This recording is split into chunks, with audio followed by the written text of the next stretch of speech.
I see we have a lot of folks dialing in. We are going to get started in just a couple minutes so we can make sure we've got more folks on the line.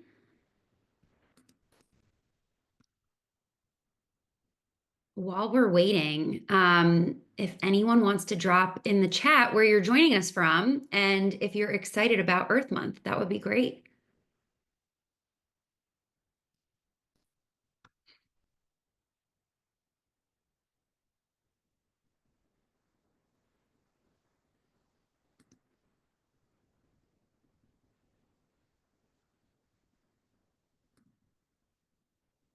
Los Angeles, Yellow Springs, Ohio, fantastic. San Francisco, Minneapolis, two Minneapolises. Seattle, LA, Manchester. Wow, we've really got the whole continental US here. This is fantastic. Oh, the UK as well. Austin, Texas. South Africa, wow. This is fantastic. Canada, Raleigh, North Carolina. Love to see that. That is Green Place's hometown.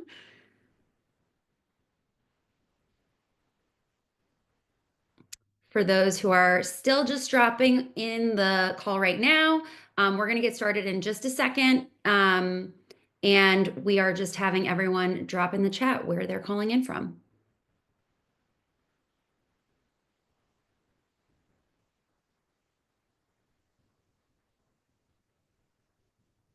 Oh, I love that. In my eyes, every month is Earth Month. I wholeheartedly agree. All right. Well, we'll get started with just some quick housekeeping. So the session today will be recorded. So following the webinar, you guys will receive a recording of all the content, as well as some of the materials that we go over so that you can, make sure you're set up for success as you roll this out with your teams. We will also be doing a Q&A portion at the end. So feel free to drop questions in the chat throughout, and we'll make sure we address them towards the end of the presentation. We've got a really great lineup today. We've got some of our longtime customers and some newer faces and partners on the line.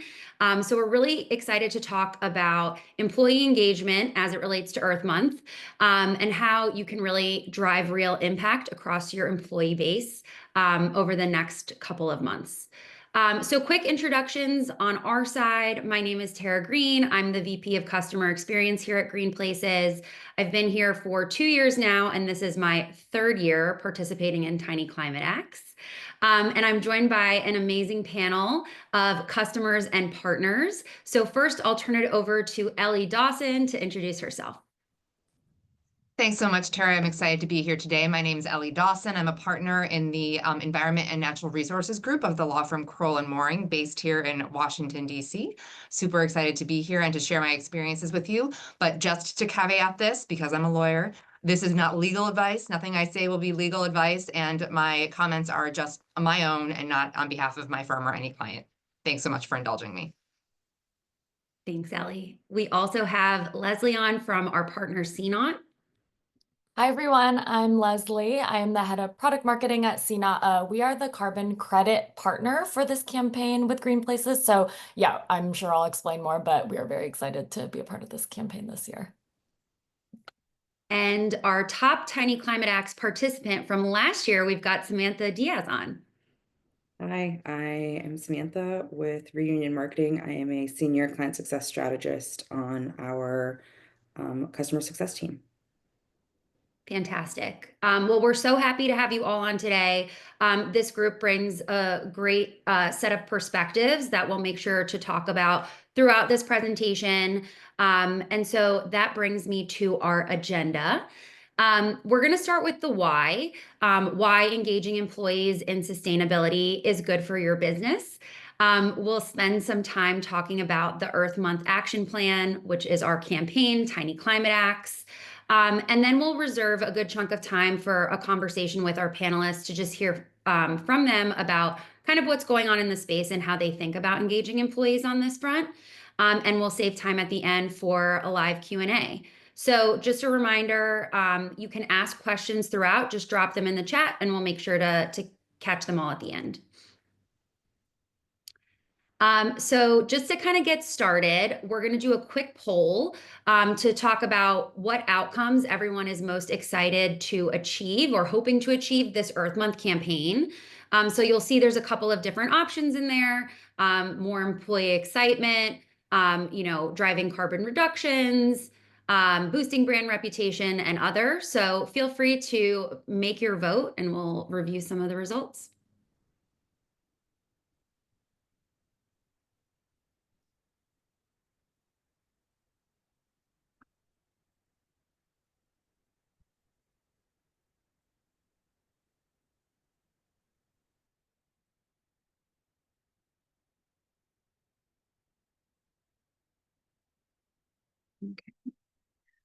All right, it looks like the results are in, and 78% of people say they are here to drive employee excitement, which is absolutely fantastic. That is definitely part of our goal as well. So we'll definitely make sure we chat about that and some great opportunities to drive engagement on this front. All right, so as we pull the slides back up, I wanted to talk a little bit about the why. Obviously, there's a lot of shifts going on right now when it comes to federal policy, and then also, a lot of younger employees really demanding climate action. So because of that, sustainability is obviously a hot topic across the board. We have created Tiny Climate Acts really to be a way to drive engagement and tangible results beyond just, checking the box. Some quick stats here. 73% of employees say that companies with strong sustainability results in more commitment to their company. 7 out of 10 folks that are in the Gen Z population say it's important that their employer makes a positive environmental or social impact. And then a stat that is pretty impactful from a similar but probably slightly larger scale campaign, 206 billion gallons of water reportedly saved from the Colgate Save Water campaign, just by telling people to take a tiny action like turning off the tap as they brush their teeth. So again, just kind of tying in the fact that small actions can result in big changes. And then, tying back to some of those stats, higher engagement can really result in better employee retention and productivity. These stats from Culture Amp show that companies that are deemed as genuinely committed to sustainability reported a 16% increase in employee engagement. Gen Z is always at the top of the list when we're talking about stats about those who care about sustainability commitments from their companies. But actually, the stats show that this is something that actually boosts cross-generational morale, and actually folks of all age ranges look to make tangible impacts on this front. And lastly, this can also help address idle perceptions. 3/4 of companies say that they don't actually know how their employees perceive their sustainability commitments. So this is just a great way to drive more visibility across your employee base. All right, so we talked about the why. Now we're going to talk about the how. How can we actually drive the impact that we're talking about? So with that comes our campaign, Tiny Climate Acts. This is an Earth Month campaign that we run basically just to drive employee engagement and help demonstrate that the little things that people do and the choices that they make on a daily basis really can have an impact on the environment. So think about little things that you might do on a daily basis already, like using a reusable cup, or carpooling to work, or opting to bike versus drive. Those are all things that we would classify as an act. This year, we're really excited to be partnering with our partner CNaught, and for every tiny act that's logged, we are going to be purchasing 1 metric ton of carbon dioxide offsets, up to 1,000 acts logged. So there's a huge opportunity to offset up to 1,000 metric tons across all the folks who are participating in this campaign.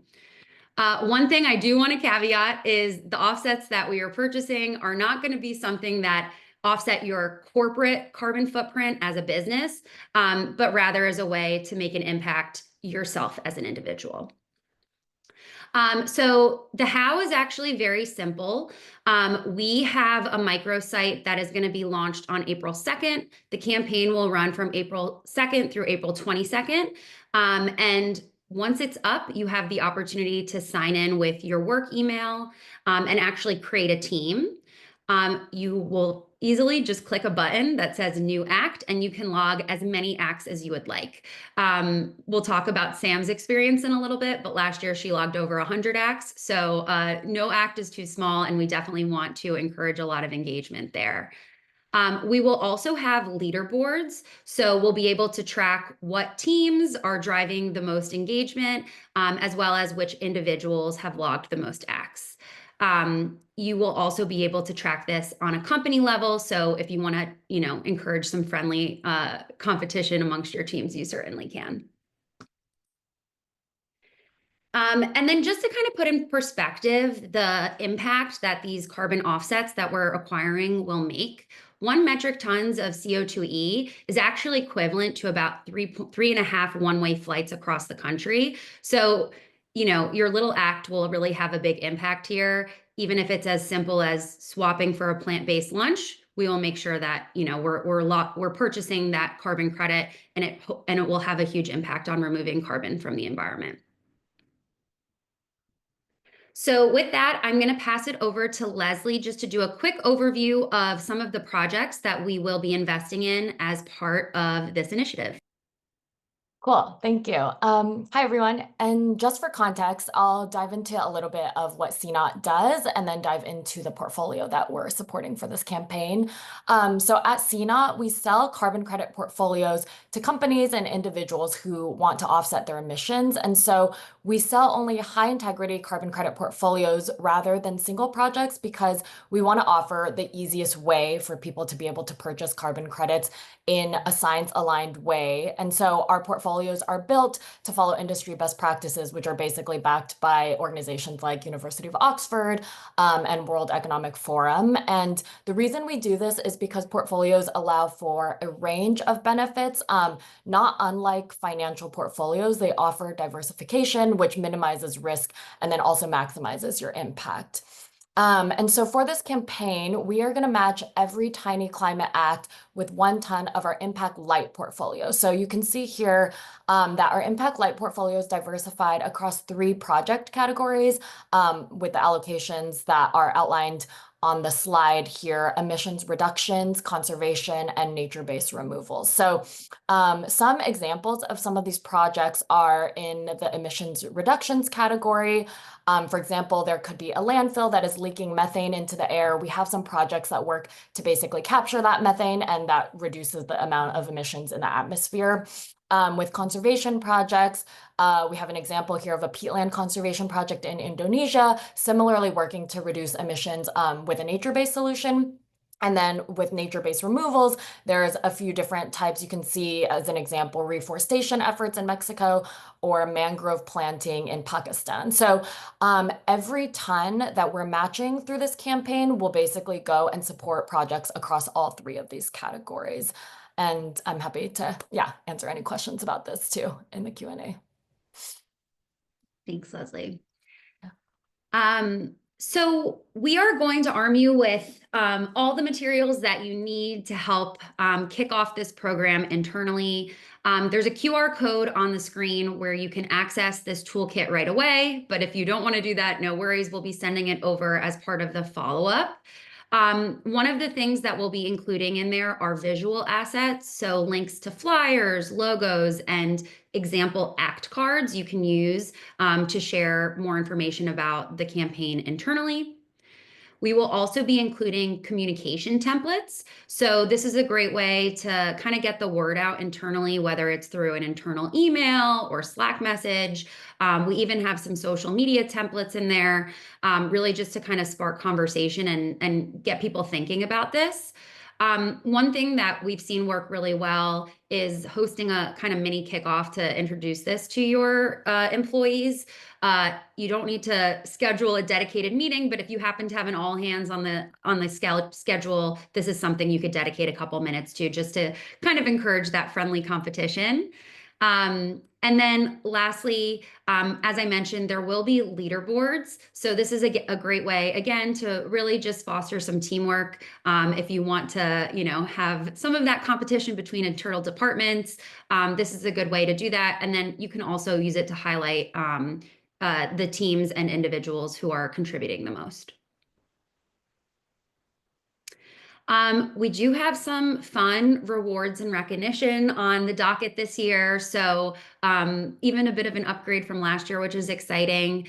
The top team that logs the most acts this year is actually going to score a 1-hour strategy session with one of Green Place's advisors. So one of the ex-sustainability officers from General Motors, Nike, or Bank of America, as well as our VP of Sustainability, Corinne Hansen, who I'm sure a lot of you all have already met.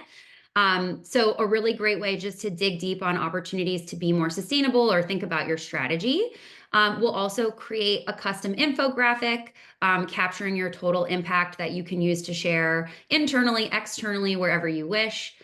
And then for the top individual who logs the most acts, this is pretty fun. They're going to get a $150 gift card to an eco-friendly brand, either Patagonia or Everlane, as well as a $150 donation to the environmental nonprofit of their choice.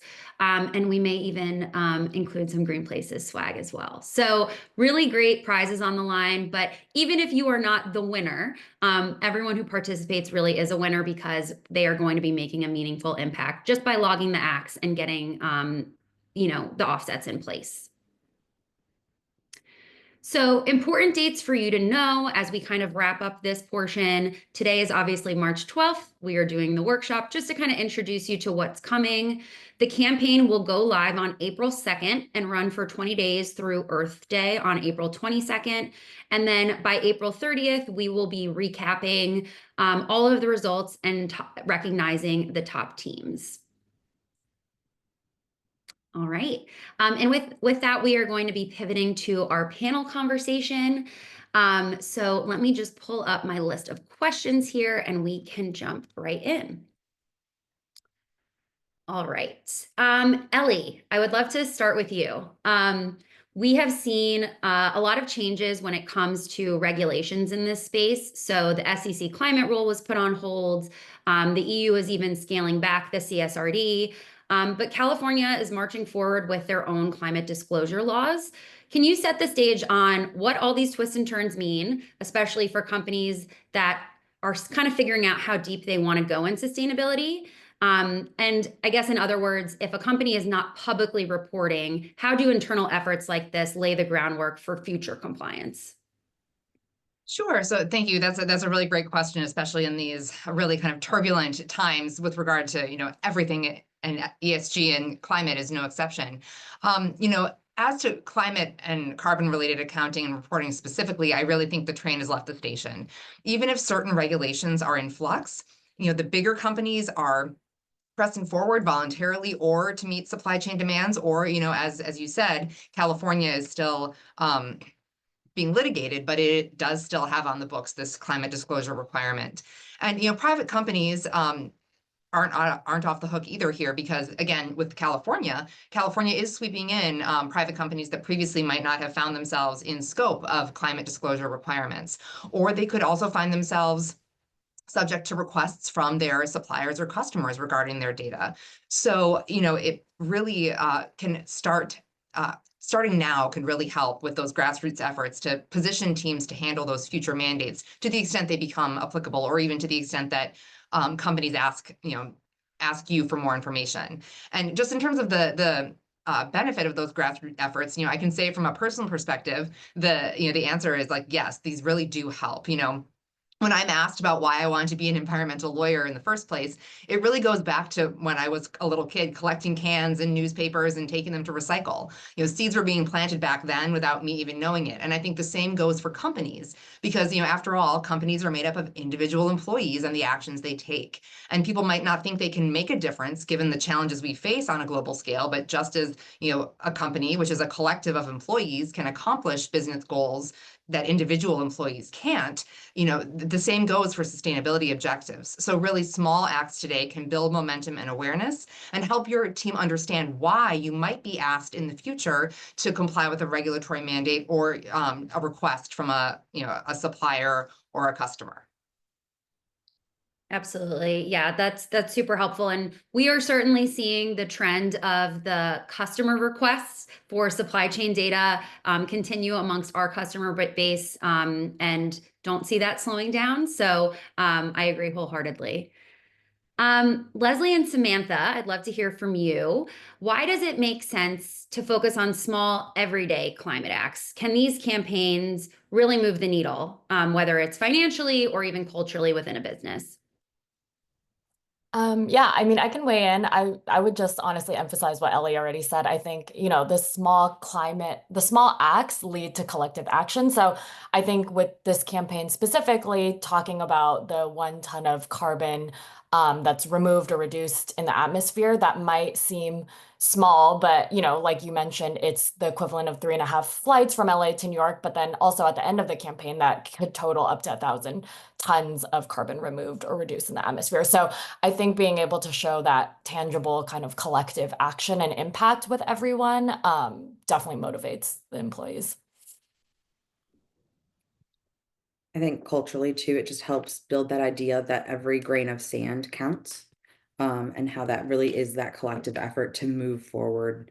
That way you're moving towards common goals and just kind of like creating that bigger impact through those butterfly effects and those everyday small choices. Yeah, absolutely. I love that. Ellie and Leslie, some companies are worried about being accused of greenwashing if they promote kind of any sustainability programs or campaigns without showing real impact. What steps should they take, either legally or otherwise, to ensure transparency, credibility, and integrity around these type of programs? Sure. Well, I can start. I mean, I think, one of the foundational considerations when any company is considering a marketing campaign, and again, this is not legal advice, just, I think best practices, is substantiation. It's the idea that if you are going to say something, you need to be able to back it up, really. And I think and key to that is knowing why you are saying something. So are you, touting an Earth Month related project like Tiny Climate Acts for the purpose of demonstrating your commitment to engaging with employees? Or are you saying something else? I think, and if you're trying to say more than that, then I think, the more you try and claim, the riskier it can get. So you just really need to be sure that you are clear on why you're doing something, what you're doing, what the impact is, and, be transparent about how you're measuring any impacts and what the limitations are as to your ability to measure and as to the impacts that you think they might have. Yeah, definitely. I think transparency is a huge thing. I think on the carbon credit side specifically, companies should be it's very important, I think, for companies to just be really diligent on the partner that they choose and making sure that whoever they are choosing to purchase carbon credits with is doing their own diligence too on the projects that they're selling credits from. So I think knowing the kind of factors that you're evaluating your vendors on, some things for carbon credits and specific are making sure that when they conduct diligence over their projects, making sure that those projects are additional and durable and not at risk for over-crediting or double counting credits.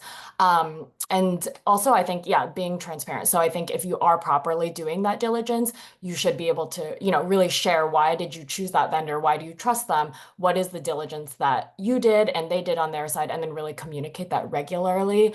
I think yeah, like Ellie mentioned with climate disclosure laws, there are also, carbon credit disclosure laws coming out like AB 1305 in California. And I think all of that is an effort to push companies to be more transparent so that we're all purchasing higher quality projects.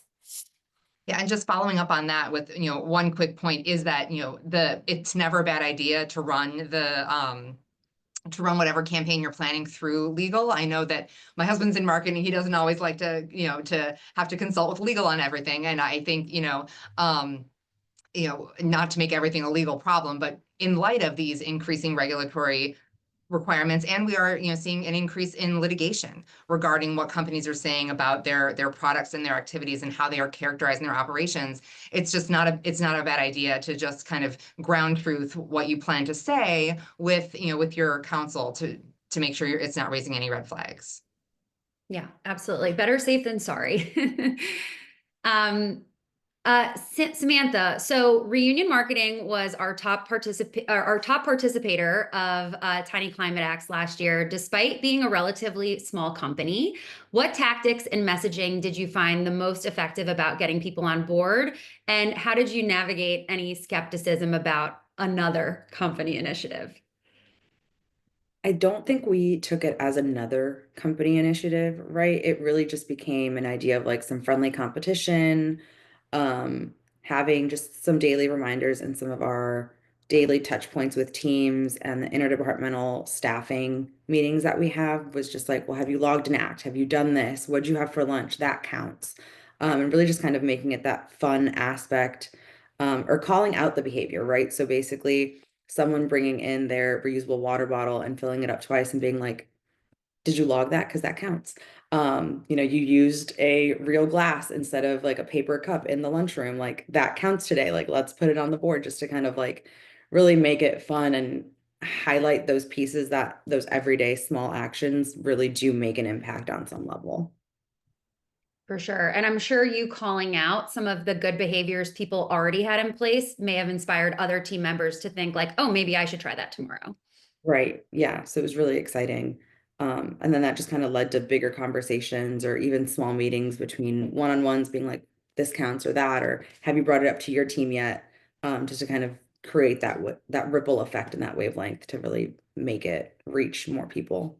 Yeah, that's great. Um, for all of you, let's talk a little bit about ROI. How do companies measure success beyond the feel-good factor so that executives and partners can see real brand, operational, or financial benefits from these small employee-driven campaigns? So I'll just go real quick before turning it over because I'm a lawyer. I went to law school and not math school, and we have finance people that do all that kind of great work. But I can just say from my perspective, as I'm the chair of our firm's sustainability committee, I can see that we do see increased employee engagement when we have kind of team building around things that are really fun like this, separate and apart from your day-to-day workflow, where people can really come together and kind of engage in this like friendly competition or just highlight things that offices are doing. And we do have offices around the world, and it is fun to see what our different offices are thinking about and doing for their own sustainability purposes. Yeah, and then also just to jump in, I think sharing kind of the story and the actual numbers and the metrics of your impact is really engaging for your employees. And also, for example, we'll share the project details of the projects that you're supporting, and showing those stories, I think, helps connect with your employees a little bit more emotionally. We've seen people run surveys on employee engagement and satisfaction. I will also share an example I think that's very tangible from one of our customers, is that they, used carbon credits to offset an employee offsite that people were traveling to. They had heard that people weren't coming because of the climate impact of flying to offsites, and through, offsetting that one specific offsite, they could actually see the measurable, number of employees who were flying previous to when they weren't offsetting that offsite. Sorry, it's hard to say. But yeah, I think, there are little kind of tests that you can run too and see actual measurable impact numbers. Yeah, we do that. I think it's also just ingrained in some of those cultural pieces, in terms of like our break room is equipped with like real silverware, plates, mugs, and then we have the dishwasher, right? So then instead of having to constantly go out and purchase paper plates and napkins and whatever, our team is able to just kind of go have lunch and then almost treat it like home, where we're offsetting or reducing some of those like hard costs of just like supply for our teams. Yeah, that's great. And I imagine something like that is pretty low hanging fruit, but offers great visibility. And yes, theoretically is going to maybe reduce your emissions as well. But more than that, it's a one-time investment on something that you'll keep long term. And then the employees get to see very visibly that you care, and you don't want to be throwing out cups every time someone uses them, for example. Ellie, we talked about this a little bit at the start, but for organizations that are still in the early phases of their sustainability journey, where maybe they don't have to report publicly just yet, what are one or two big picture regulatory trends that they should keep an eye on? And how might early engagement efforts kind of smooth the path if they do need to face reporting down the line? Sure. So first, yep, as we've discussed, the California requirements are really a game changer here, because unlike other requirements from the SEC in particular, these do apply to private companies. The thresholds are based on revenue and doing business in California, and doing business in California is a very low bar. So I think there are, a number of companies that might be surprised really to find themselves in scope of these requirements, but the good news is there is still time. The California Air Resources Board is supposed to be promulgating regulations and guidance to help companies figure out how best to comply. And the laws themselves already refer to things like the GHG protocol. So companies can start looking to that and start, compiling data and just really documenting both the data itself and how you are going about, gathering the data, just so that when the time comes, presuming it comes, to engage and starting your carbon accounting, you have those pieces in place so that your consultant, or whether you can do it internally, can get up and running really quickly. I would also look to data requests from customers or suppliers that are in scope of the CSRD and the CSDDD out of the European Union. Now, those are also in flux right now. An omnibus package to simplify those requirements was proposed just a couple weeks ago, but they are still largely, applicable as originally promulgated to the largest of EU companies, and then they will also still be applicable to a large number of other companies as well. So I think you might find that in RFP requests or in contracts that you're receiving, you might want to look at the fine print to see, are there requests coming in for data, which just shows like why it's a good idea to start managing the data and the documentation. Fantastic. Thank you so much. Also kind of circling back to something you were talking about earlier, Leslie. Obviously, when an employee is logging an act, we are going to be purchasing a carbon offset on their behalf. How can organizations be confident that these credits are verified? Does it matter if they're not publicly disclosing their emissions yet? What do people need to be thinking about here? Yes, great question. To answer the latter part, yes, it's always important, I think, to make sure that you're purchasing high quality carbon credits. So I think that's kind of baseline. I also want to kind of just emphasize the opportunity here, which I think is, how simple it is. So, you're able to log one act yourself, and then we are, matching that with 1 ton of carbon credits. And I think it's a really cool way for people to kind of dip their toes into the carbon credit, like voluntary carbon market, if they haven't really done so before, kind of start to understand the types of projects that we're working with.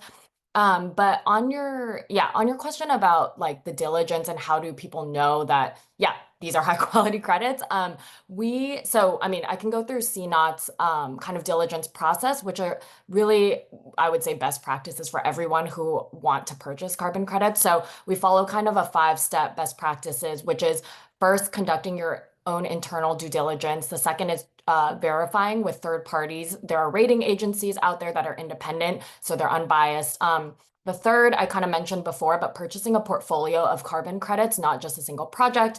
And then fourth is continuously monitoring those projects. And then the fifth is transparently report on your progress. So to dive in a little bit, the internal due diligence part, we have an internal science team who, looks into all of the projects that we want to purchase or that we're sourcing. We only purchase credits from 4 of the largest registries right now: Vera, Gold Standard, Climate Action Reserve, and ACR.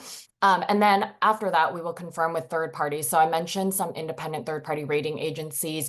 I think we're the only provider out there right now working with all 4 of the major ones, which are Silvera, Calyx Global, B0, and Renoster. And so we will only include projects in our portfolios that are highly rated by at least one of those. And then the third, which is purchasing a portfolio of credits. So kind of like I mentioned, you're minimizing your risk. So for example, if something does happen, even though all of them are highly diligenced and high quality, you just never really know what could happen to one project. So purchasing a portfolio of projects just minimizes your risk there. And you're also able to kind of maximize and diversify your impact by, purchasing reductions and removal credits and industrial and nature-based, and kind of spreading that impact all over the world as well. And then the fourth is monitoring your projects continuously. So, we will continue to keep in touch with our projects. We give updates on an ongoing basis, just so people know that, the project is remaining high quality and continuing to provide that climate impact. And then lastly is transparently reporting. So I think we all kind of touched on this a little bit too, but, making sure that you are, really showcasing the projects and the project IDs that you're supporting, because I think, it's really holding companies accountable for quality, the more that you're able to kind of share your story. That's great and really helpful. And it's an overwhelming process, I think, for people trying to tackle it on their own. So it's really great to work with a partner like CNaught that kind of like takes on that legwork for you so that you don't have to do it yourself, which is always an added responsibility to, I'm sure, a long list of other things people have during their days. Samantha, sometimes campaigns like this tend to fade after Earth Month. I think there's like a big focus on ensuring that we're thinking about the planet in April and then maybe things fall off. But I love the comment that was in the chat at the beginning. Every month is Earth Month. How do you keep the momentum alive at Reunion Marketing and integrate these small acts into your company's long-term sustainability goals? Yeah, so with each one of our new hires, they get a reusable tumbler that's branded, right? And that just kind of gives into that like day-to-day aspect of like you can use your tumbler when you're traveling or on a Sunday or just kind of whenever. I think the other ones I think of heavily are like our break room aspect, right? Like just that one investment that kind of happened and then it's just like that day-to-day usage. And we also kind of share events throughout the year, like amongst teams. So, whether that's a potluck or a clothing drive on a Saturday that we're still just doing at the office, even though a bunch of us are remote. If you're able to kind of drive in, do that, you kind of do like a clothing swap, and then whatever's left over you take to donation versus it ending up at a landfill. Especially if it has that like gently used piece act. And it's not just like shirts and pants, it's like there's shoes and jewelry and whatever else. And it helps build that sense of community. Then you're hanging out, chatting through other day-to-day updates, other initiatives you've kind of taken on, things that you're kind of doing to really stake your claim in that space, and then sharing those ideas. And that just kind of, again, creates that ripple effect of then you're going out the following week with like another group of friends or your family or whoever, and that just kind of keeps bubbling out. And it's kind of nice to get the compliment on like, I like your Tumblr. What's that brand? You're like, I just started a job there. And it just opens up those conversations and stuff. And it's just really fun. That's awesome. Yeah, I love that. It's kind of an ongoing part of your company culture. It's not just something that you guys are doing to win a competition, which is great. If I could chime in with just one Sure. other idea. I mean, I think one thing we've found success with at Crowell is empowering people to make suggestions and really starting their own initiative. So, we also did things like a clothing swap and like a mending day where people could bring in their items. And that was suggested not even by somebody on the committee, but just an interested employee who saw that we were have a committee and took suggestions. And we've also done like a community supported agriculture program in one of our offices. And again, those are really grassroots efforts that are not really coming from top down, but just by the empowerment that the committee can provide to people with great suggestions. Yeah. And I love that some of those are so low cost too, like a clothing swap. It doesn't require any financial commitment from the company or firm. So lots of easy wins there that can kind of make people feel heard and really take the initiatives forward. Okay, my last question for the panelists before we pivot to our Q&A. If you all could leave today's attendees with one piece of advice about balancing these grassroots sustainability campaigns with kind of the larger regulatory changes that are going on, what would that advice be?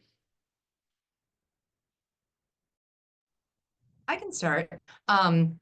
So I think, this is a constant refrain that you're going to hear from the lawyers, but document everything. And I think that's just not only a good practice for eventual regulatory requirements, but it can help you show, like, at the end of the year, what has your company done during that year to advance the ball. And also, if you look at how much you're spending on certain things, justification for additional spend in the future, or if you had things that people asked about that you couldn't do because you didn't have the budget, again, you can try and build that in future years. But I also think it's important when you think about potential requirements to look at things like climate related financial risk. One of the questions that are asked are, what are you doing to mitigate this? And I think, while the impacts of certain activities will vary, just having that body of information will be really helpful to whomever is analyzing your company and your activities to figure out what the risks are and what you're doing.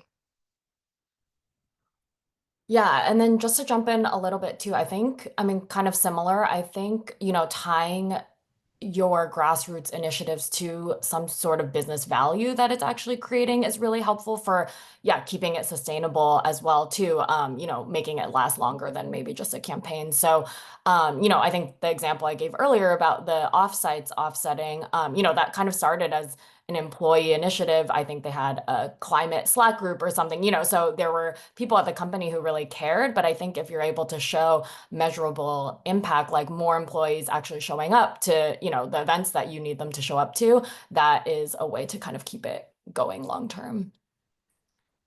Yeah. And just the small implications. So last year, from this initiative, trees were planted in Michoacan in Mexico for the monarch butterflies, and their sanctuary that's out there. And then now that eastern monarch population's actually doubled year over year. So that is just like a huge micro win almost. But when you think of like people planting a pollinator garden or just the small day-to-day stuff and then having that aspect, so it creates that like big, warm, bubbly feeling and really ties in that emotional piece. And then if you haven't seen a monarch butterfly recently and you do soon, then, you're like, wow, now you've got more opportunities to see those, by the way. Yeah, that's great. Okay, fantastic. We will pivot over to our live Q&A. So let me pull up some of the things that have come through here. I think this first question is a bit of a blend of maybe a few of the questions that have come through. But first, how can we include remote or hybrid employees in Tiny Climate Acts so that they feel equally involved, especially if they don't commute to an office or join in person? And then similarly, how can a large company or firm with no all hands office meeting spread the word about what's happening? If any folks want to jump in here, if not, I'm happy to weigh in too. I think we covered some of them earlier, right? Like the idea of just reusing something, finding new purposes for some items. That is probably a big one. And then also just asking your team what they've done in like the small day-to-day actions, right? Turning off the faucet, waiting until the dishwasher's full. Just those micro actions are really what cause those tiny climate acts to happen. Yeah, absolutely. They don't need to involve like commuting into work. I work from home and there's different choices that I can make every hour of every day. Like I choose to work with natural lighting, for example, versus an overhead lamp. So little things like that are great. Ellie? So sure, yeah, I can speak to the spreading the word because we're a large global firm, and we do have we have office meetings in our individual locations, but no huge massive gathering. I mean, one thing we do is we have a dedicated email account that is like from the sustainability committee, so you can see when an email is coming in that it's clearly coming from us. We also have kind of our marketing team help us put together like a pretty letterhead so that any communication that comes from us, it's recognizable as being from the committee. And we tried to try to balance out the spamming of inboxes with information, but also making sure that the communications are meaningful when they do go out. So that for Earth Month, for example, we might have one email a week, so that there isn't just like a constant flood, but so that people do are just reminded that this is what's going on.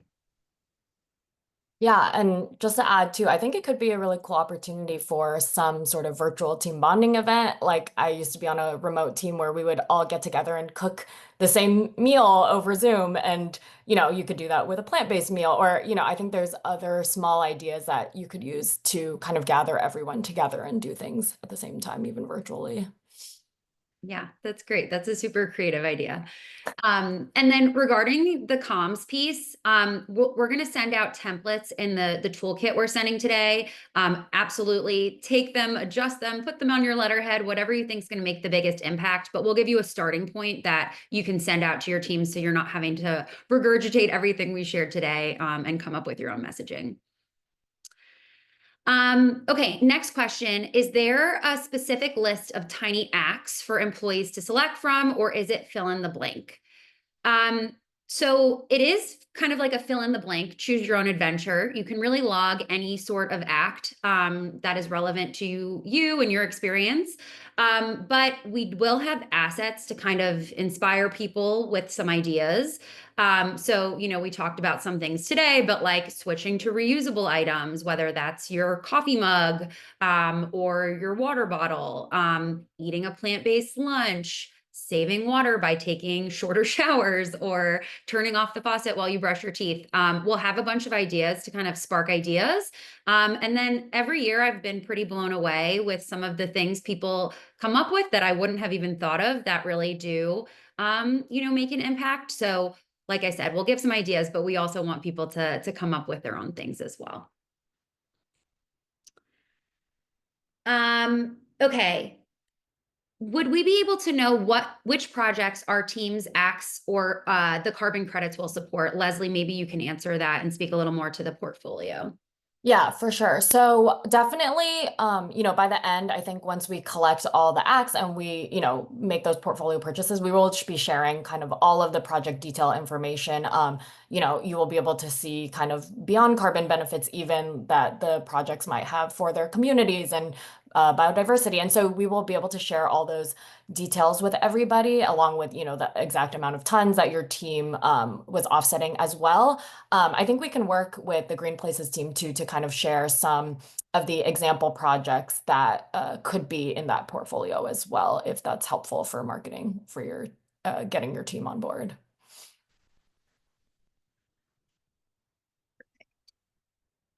Okay, next question. It takes a village, and it for sure takes a lot of folks and more towards climate action. What are your tips to work around the negativity and the current political climate or environment, which is anti-climate change?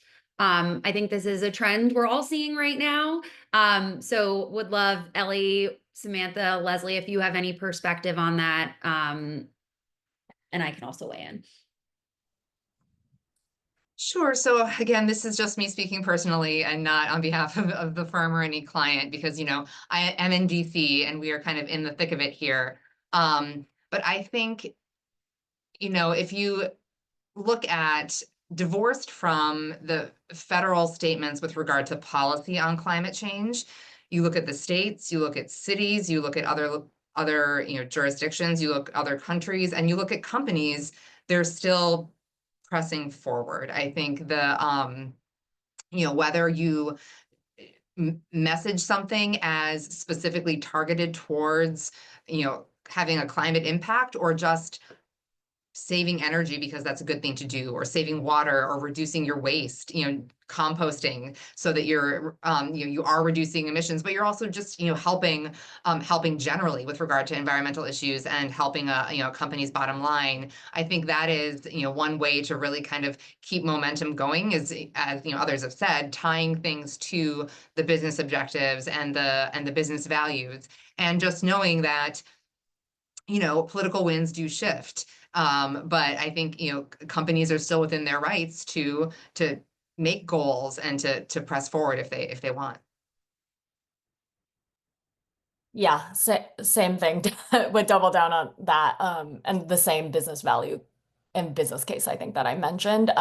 Yeah, really communicating. I think, messaging might be different. It might not be sustainability or ESG, but I think, by emphasizing, maybe there's new innovation that has happened, or like a new product that you've been able to launch because of, some sustainability initiative, kind of like emphasizing that, emphasizing, I think, one of my colleagues was at a conference yesterday and people are calling it responsible business. So, I think there's, other ways that people are still acting on this. It just might be talked about a little bit differently. Yeah. And I would just add to, something like this is really meant to be a fun campaign. It's not necessarily making a huge political statement one way or the other.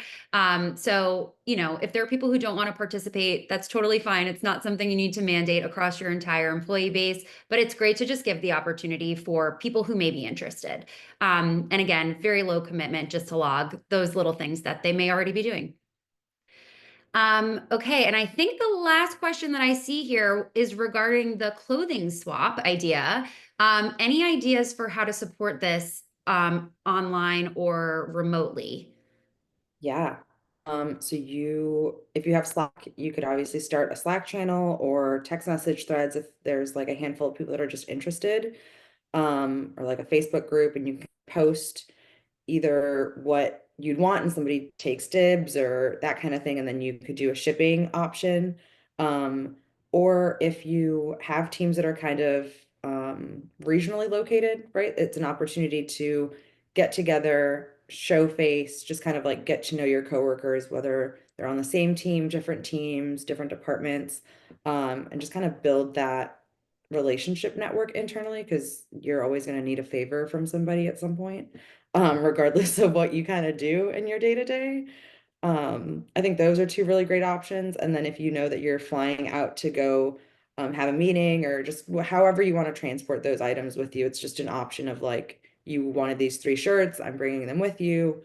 How do we kind of, swap or do as needed per se? Yeah, and another idea there that we've talked about at Green Places too, and we should probably execute on, is we are mostly remote, but we do get together as a company at least once a year. So you could plan your clothing swap around that as well, and then you don't have to ship or pay for shipping, use the waste, any of that. So just another opportunity is like, planning these things in line with events that may already be on the calendar. Right. Yeah. Okay. I will do one last call for questions, but I just want to remind everyone, this has been recorded. We will send a follow-up out to everyone today with the recording, as well as links to the toolkit and the resources that we've been mentioning kind of throughout. If you have questions, either feel free to ask them now, or you can always reach out to us as a follow-up. So I'll do kind of one last call for questions. Otherwise, we can wrap a couple minutes early.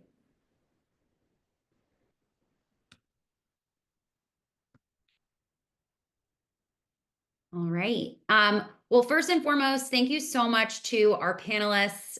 We really, really appreciate your perspectives coming from all different types of businesses. And thank you to everyone who joined. We really hope that this was valuable and that we will see you and some of your colleagues participate in Tiny Climate Acts this year. It would be amazing if we can get to our goal of 1,000 Tiny Climate Acts logged, so that we can offset 1,000 metric tons of CO2e. But yeah, we really appreciate everyone's time, and I hope you all have a great rest of the week. Thank you. Thank you. Everyone.